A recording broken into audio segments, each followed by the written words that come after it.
Today we tell a traditional American story called a tall tale. A tall tale is a story about a person who is larger than life. The descriptions in the story are exaggerated, much greater than in real life. This makes the story funny. Long ago, the people who settled in undeveloped areas in America our, first told tall tales. After a hard day's work, people gather to tell each other funny stories. Each group of workers had its own tall tale hero. Paul Bunyan was the hero of North America's lumberjacks, the workers who cut down trees. He was known for his strength, speed, and skill. Traditions say he Tradition says he clears forests from the northeastern United States to the Pacific Ocean. Some people say Paul Bunyan was the creation of storytellers from the middle western Great Lakes area of the United States. Other people say the stories about him came from French Canada. Early in the 20th century, a writer prepared collections of Paul Bunyan stories. They were included in a publication from the Red River Lumber Companies in Minnesota. It is not known if the stories helped the company's sales, but they became extremely popular. Here is Chef O'Neill with our story about Paul Bunyan. Many years ago, Paul Bunyan was born in the northeastern American state of Maine. His mother and father were shocked when they first saw the boy. Paul was so large at birth that 5 large birds had to carry him to his parents. When the boy was only a few weeks old, he weighed more than 45 kilograms. As a child, Paul was always hungry. His parents needed 10 cows to supply milk for his meals. Before long, he ate 50 eggs and 10 containers of potatoes every day.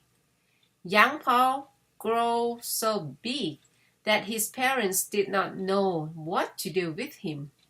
Once, Paul rolled over so much in his sleep that he caused an earthquake.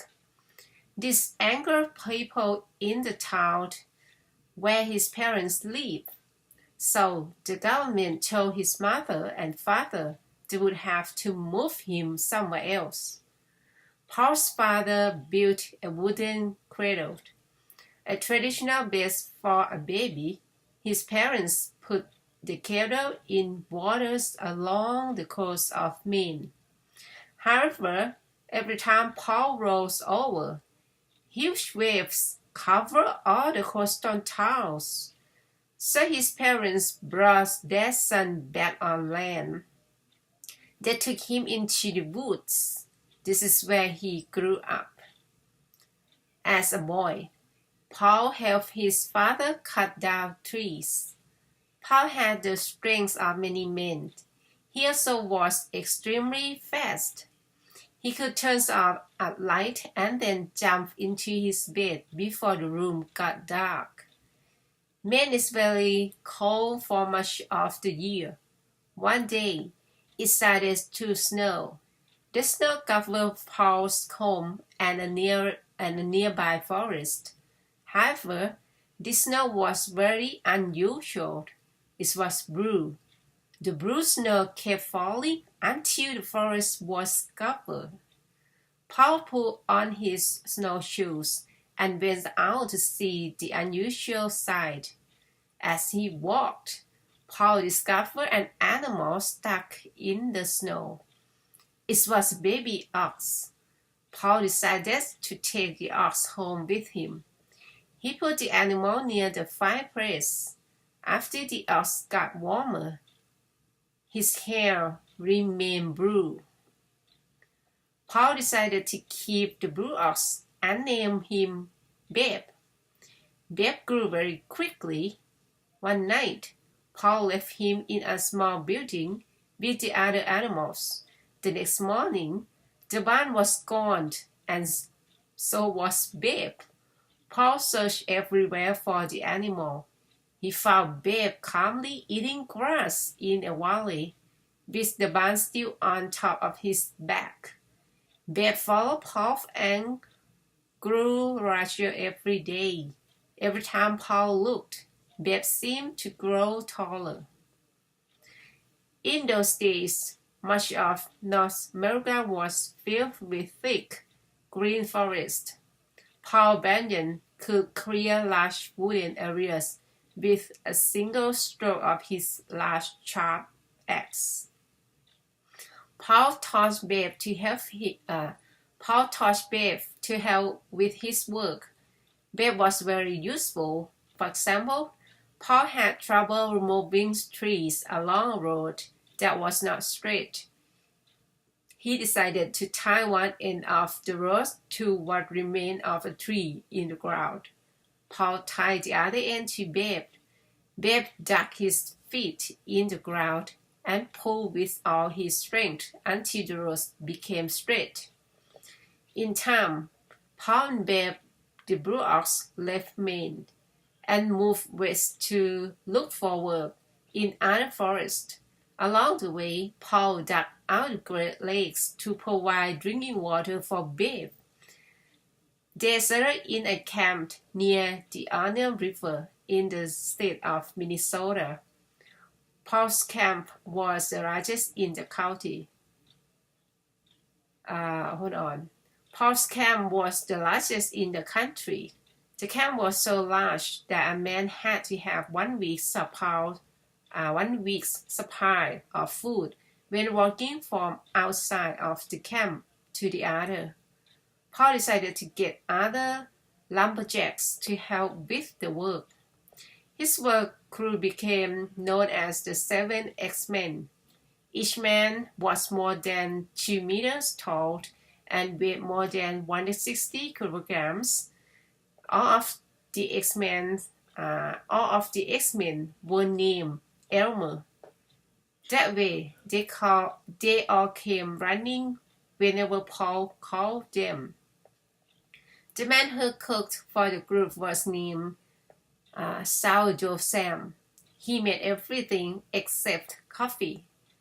From sourdough, a substance used in making sourdough bread. Every Sunday, Paul and his crew ate hot cakes. Each hot cake was so large that it took 5 minutes to eat one. Paul usually had 10 or more hot cakes, depending on how hungry he was. The table where the men ate was so long that a server usually drove to one end of the table and stayed the night. The server drove back in the morning with a fresh load of food. Paul needed someone to help with the camp's finances. He gave the job to a man named Johnny Inslinger. I'm not sure this is the last name. Johnny Inslinger. Johnny kept records of everything, including wages and the cost of feeding Babe. He sometimes used 9 containers of writing fluid a day to keep such detailed records. The camp also was home to sport. The rivers were dark. One of the workers accidentally cut Spot in 2. The man hurried to put the dog back together, but made a mistake. He bent the animal's back the wrong way. However, that was not a problem for Spot. He learned to run on his front legs until he was tired. Then he turned the other way and ran on his back legs. Big mosquitoes were a problem at the camp. The men attacked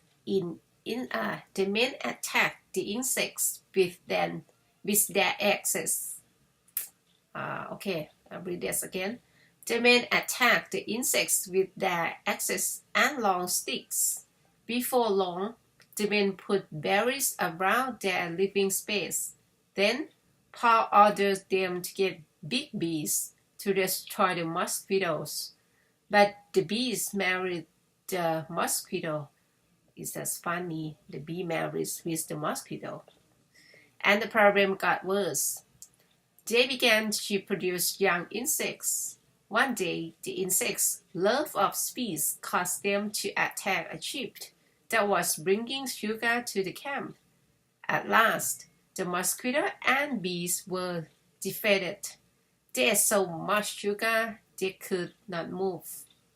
Oh my gosh.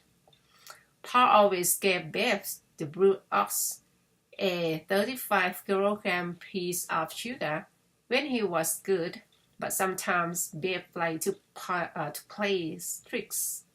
At night, Bev would make noises and hit the ground with his feet. The men at the camp would run out of buildings where they slept, thinking it was an earthquake. So funny.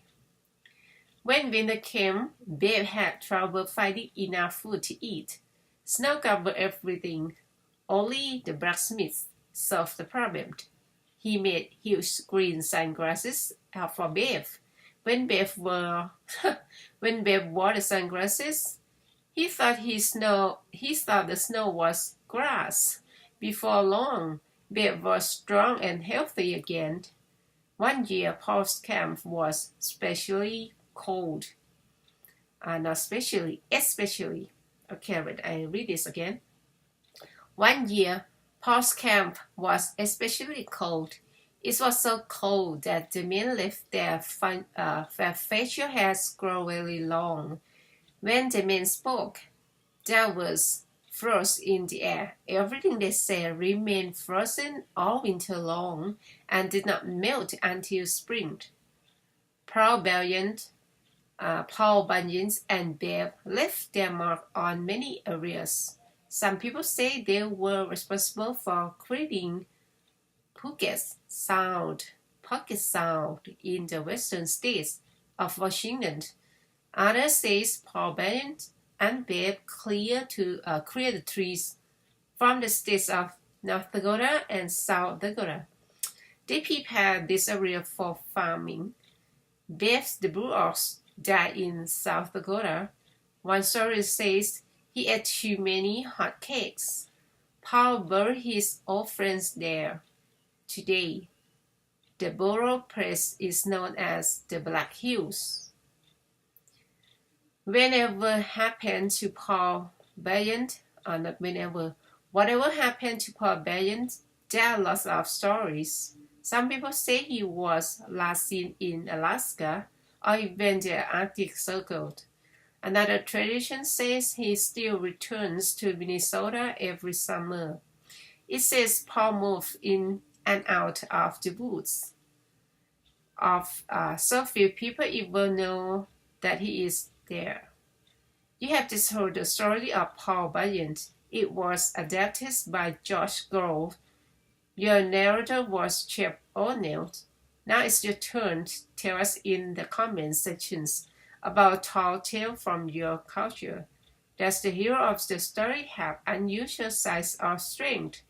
Visit our Facebook page too for more story.